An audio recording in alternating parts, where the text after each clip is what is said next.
Salut les baroudeurs. Dans la série des vidéos sous la pluie, une autre petite vidéo donc pour dire que voilà, parfois il faut savoir s'arrêter. Et il en est souvent question hein, dans différentes situations, que ce soit dans les côtes ou comme ça. Enfin, il y a toujours des situations où il est bon de savoir s'arrêter, de savoir prendre son temps. Et donc parfois ça sert à rien d'insister, de foncer sous la pluie quand il y a un orage qui approche. Comme j'ai fait là, j'ai trouvé un bel arbre et je me suis mis à son pied tranquillement et puis j'attends que le gros de l'orage passe. Et bon, c'est orageux, hein, c'est pas, bien sûr c'est pas un truc, s'il pleut toute la nuit, toute la journée et puis que vous attendez toute la nuit, toute la journée sous un arbre, ça va pas le faire.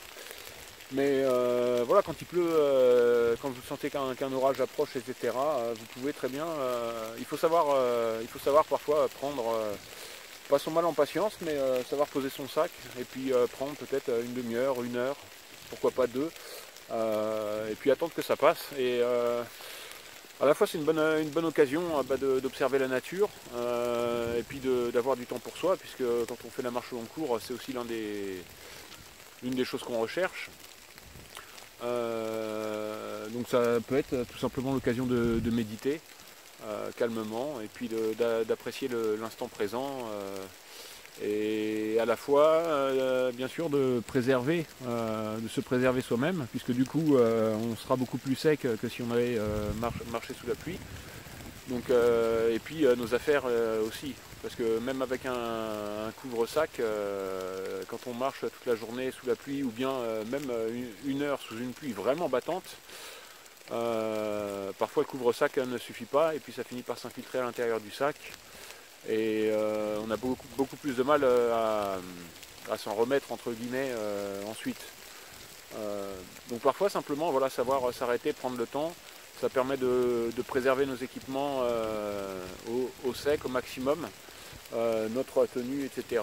Et donc finalement de maintenir un certain niveau de confort pendant la marche. Et puis d'apprécier un moment comme ça. Alors après c'est sûr, voilà, il faut savoir s'arrêter, il faut savoir prendre du temps avec soi-même, pas seulement en marchant, mais simplement dans l'arrêt, quoi. Donc d'une façon ou d'une autre, il y a une forme voilà, il faut s'occuper à une forme de réflexion ou de méditation ou quelque chose. Si vous êtes une heure à vous tourner les pouces ou je sais pas à quoi faire, là c'est sûr que ça va pas le faire, quoi. Vous allez pas apprécier, quoi. Mais ça peut être l'opportunité d'apprendre aussi, quoi. Si vous ne savez pas,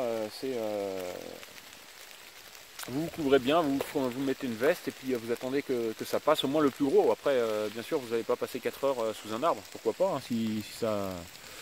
Tout est permis, quoi. Mais voilà, enfin c'est pour vous partager ce petit moment comme ça, sous la pluie, et puis pour ceux qui sont dans la même situation, qui font de la marche de longue durée, qui ont à faire face aux orages, etc. Et qui doivent bivouaquer le soir, qui veulent préserver un peu, ou qui ne savent pas comment faire pour préserver leurs équipements. Voilà, il ne faut pas hésiter à prendre un instant sous un arbre, même une heure, il n'y a pas de souci. Sur ce, je vous dis à plus, et puis moi j'espère que ça passe. Ciao. Fin de l'orage. Donc je suis resté sec, un petit peu humide, mais relativement sec. Donc savoir se préserver, c'est une histoire de flair, c'est-à-dire que s'il pleut toute la journée, évidemment on ne va pas rester toute la journée sous un arbre, comme je vous disais, c'est évident, ça tombe sous le sens. Si c'est juste un orage, si vous sentez que ça va s'arrêter dans la demi-heure, dans l'heure, il ne faut pas hésiter à prendre le temps de s'arrêter sous un arbre, à moins que vous ayez vraiment un objectif à atteindre important, que ce soit pour vous ravitailler en nourriture ou en eau, et que vous ne puissiez pas faire autrement, parce qu'après il n'y a pas de...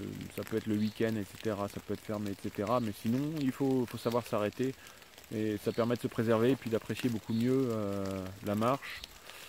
Du coup, ce soir je serai sec, à peu près, je suis humide mais je serai sec.